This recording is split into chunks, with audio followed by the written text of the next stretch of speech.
नमस्कार. श्री कुकिंग टेस्टीमध्ये तुमचं सर्वांचं स्वागत आहे. आज आपण बनवणार आहोत भगरीची भाकरी किंवा उपासाची भाकरी. आता नवरात्र आलेत, त्यामध्ये ही झटपट तयार होणारी वरईची भाकरी आहे. तर चला पाहूया. तर त्यासाठी इथे मी 2 वाटी भगर घेतली, म्हणजे 250 ग्रॅम भगर आहे, म्हणजे पावशर. आणि त्यामध्ये 3 चमचे साबुदाणा टाकला आणि ते सुद्धा आपल्या भगरीसोबत व्यवस्थित भाजून घ्यायचं आहे. साबुदाणा याच्यासाठी वापरायचा आहे की जेव्हा आपण भाकरी करू ते तुकडे पडणार नाहीत, त्याला बाइंडिंग चांगली येते किंवा चिकटपणा येतो भाकरीला. तर आता हे थंड झाल्यानंतर, भाजून घेतल्यानंतर थंड झाल्यावर हे आपल्याला मिक्सरमधून ह्याची पीठ तयार करून घ्यायचं आहे. फाईन असं पीठ तयार करून घ्यायचं आहे. नंतर हे आपल्याला जी पीठ चाळणी असते त्यांनी व्यवस्थित असं चाळून घ्यायचं आहे. जे जाडसर कण राहतील ते डबल आपल्याला मिक्सरच्या भांड्यात टाकून बारीक करून घ्यायचं आहे, अशा प्रकारे. तर चला, आता आपल्याला भगरीची भाकर करण्यासाठी इथे सर्वप्रथम आपण उकड काढून घेणार आहोत. तो मी उकड न काढता गरम पाणी टाकून जसं भाकरीचं पीठ मळतात त्या प्रकारे केलं तरी चालतंय. पण अशा प्रकारे केल्यावर भाकरी एकदम अशी मऊ राहतात, कडक होत नाहीत. तरी इथे मी जी पीठ तयार करून घेतली ते 2 वाटी भरले. तर त्याच वाटीने 2 वाटी इथं सर्वप्रथम पाणी टाकले. त्याला आपल्याला एक उकळी आणून द्यायची. उकळी आल्यानंतर आपल्याला त्यामध्ये मीठ टाकून 2 वाटी पीठ टाकायचं आणि ते व्यवस्थित आपल्याला मिक्स करून घ्यायचंय. आणि आता इथे आपल्याला थोडंसं पाणी कमी पडतंय ते टाकून घेणार आहे.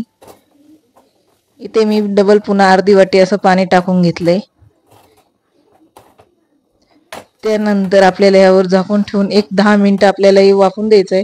आणि इथं गॅस आपल्याला बंद करायचा, चालू ठेवायचं नाही, नाहीतर खाली पीठ करपू शकतं. तर आता 10 ते 15 मिनिटं हे पीठ झाकून ठेवू आपण, म्हणजे पीठ मस्त असं वाफवले जाईल.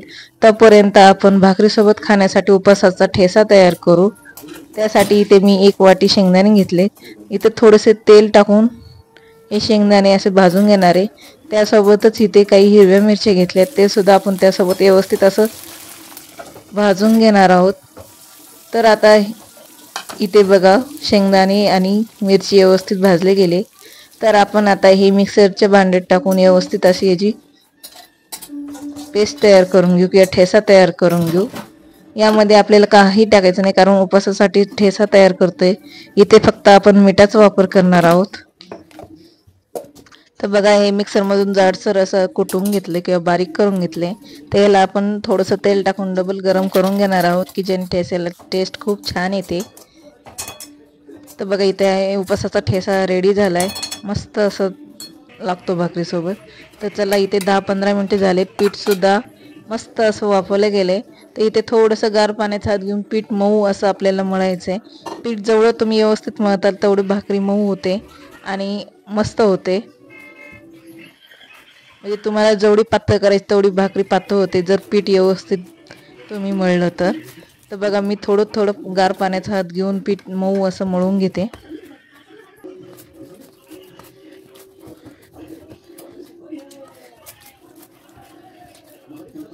पीठ जेवढं तुम्ही चांगलं मळताल म्हणजे तुमची भाकरीचे तुकडे वगैरे पडणार नाहीत किंवा भाकरी खूप कडक होणार नाही, मऊ अशी भाकरी होते. तर चला, आता आपण भाकरी तयार करून घेऊ. त्यासाठी इथे मी पोळपाट घेतले. तुम्ही ही भाकरी ताटावर सुद्धा थापू शकता, पण पोळपाटावर सोपी जाते थापायला किंवा भाकरी तयार करायला.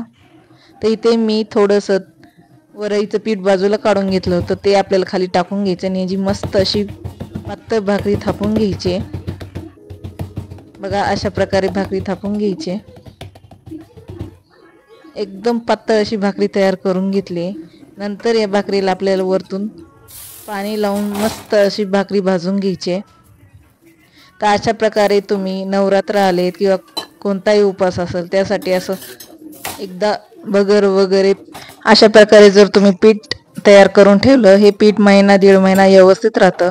उपवास असेल पटकन गरम पाणी करायचं आणि याच्या भाकरी तुम्ही तयार करू शकतात. तर मस्त असे भाकरी तयार होतात. ह्या पातळ, खायला तर खूप छान लागतात. आणि जसं जसं ते थंड होईल तसं भाकरी मऊ राहतात, कडक होत नाहीत. तर आता मी राहिलेले सर्व पिठाची भाकरी तयार करून घेते. खूप खायला तर खूप छान लागतात. घरात लहान मुलं असतात किंवा म्हातारे माणसं असतात, त्यांचे उपास असतात, मग त्यांना सुद्धा ही भाकरी खायला सोपी जाते. मऊ अशा भाकरी होतात. तुम्ही अशा प्रकारे ही भाकरी तयार करून बघा. तर चला आता मी राहिलेल्या सर्व पिठाच्या इथं भाकरी तयार करून घेते. बघा किती पातळ मस्त अशी आणि पूर्ण असं फुल पापुडा आलाय, कुठं अशी चिटकलेली नाही. मस्त असं भाकरी पांढरा शुभ्र अशा भाकरी तयार होतात, मऊसूर भाकरी तयार होतात. तर बघा, व्हिडिओ आवडल्यास व्हिडिओला लाईक आणि शेअर करा, चॅनलला सबस्क्राईब करा. थँक्यू. Bye bye.